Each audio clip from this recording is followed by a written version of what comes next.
নিশা 9 বজাত হোটেলৰ ৰুম বিচাৰি আহিছিল 2 যুৱক আৰু 2 কিশোৰী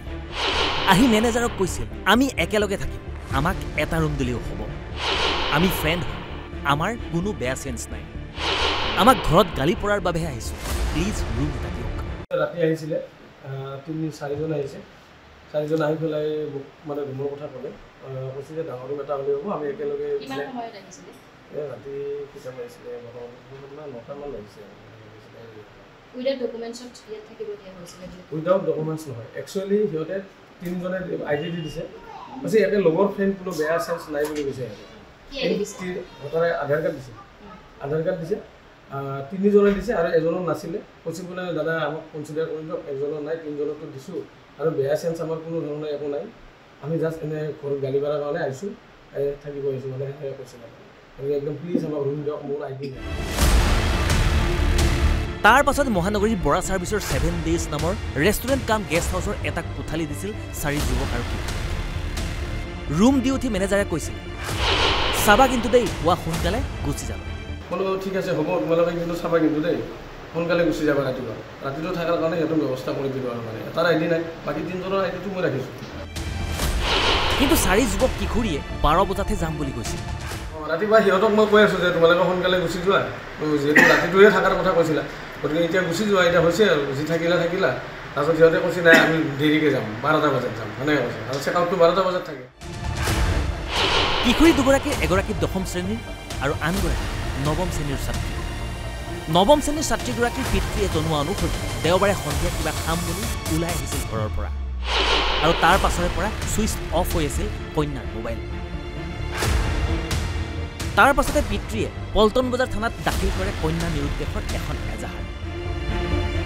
আৰু সেই এজাহাৰৰ ভিত্তিতে আৰক্ষীয়ে অভিযান চলাই বৰা সাৰ্ভিসৰ 7 ডেজ নামৰ গেষ্ট হাউচৰ পৰা উদ্ধাৰ কৰে 2 কিশোৰী আৰক্ষী অহাৰ পূৰ্বে পলাই পত্ৰং দিয়ে 2 যুৱক এই কাণ্ডৰ সৈতে হোটেলৰ মেনেজাৰ জড়িত থকাৰ সন্দেহ কৰি শুনক কি কয় মেনেজাৰ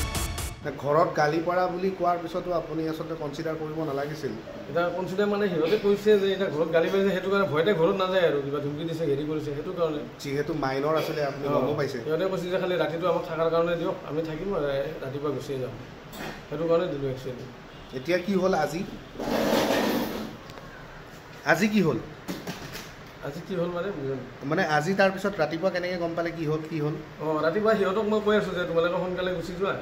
যিহেতু ৰাতিটোৱে থাকাৰ কথা কৈছিলা গতিকে এতিয়া গুচি যোৱা এটা হৈছে আৰু যি থাকিলা তাৰপিছত সিহঁতে কৈছে নাই আমি দেৰিকৈ যাম 12টা বজাত যাম সেনেকৈ কৈছে আৰু চেকআউটটো 12টা বজাত থাকে তাতে মোৰ ভিতৰত কোনো ধৰণৰ চিচিটিভি নাই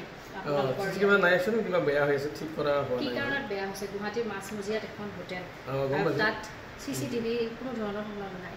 আছিলে চিচিটিভি আছিলে কিবা বেয়া হৈছে কাৰণ ঠিক কৰিব দিয়া নাই আজি দিম কালি দিম এনেকৈ কৈ থাকে ল'ৰাকেইটা ক'ত গ'ল পলাই গ'ল নেকি ল'ৰাটো এজনটো গৈছে এজন কৈছে মই আহি আছোঁ বুলি ক'লে ইহঁত বাকীকেইটা আছিলে তাৰপিছত এজন গুচি গ'ল নেক্সট এজন কিন্তু ওপৰতে আছিলে কিন্তু সি কোনফালে যে ক'ত গ'ল সেইটো গমেই নাপালোঁ বিচাৰি আৰু বিল্ডিঙৰ ওপৰতো নামাৰ ৰাস্তা নাই পহেদি গ'ল গম নাপালোঁ ইয়াততো মই বহিয়ে আছোঁ বাকীবিলাকো আছে নাই সেনেকৈ দিয়া নহয় এইটো ৰিকুৱেষ্ট কৰাৰ কাৰণে কান্দি দিছোঁ একচুৱেলি এতিয়া আৰক্ষীয়ে কি ব্যৱস্থা গ্ৰহণ কৰে সেয়াহে হ'ব লক্ষণীয় হাফিজুৰ ৰহমানৰ ৰিপৰ্ট অসম লাইভ 24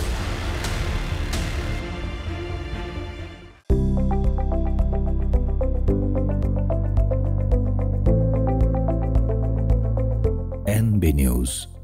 সহজ সৰল ভাষাত নৱভাৰতৰ কথা।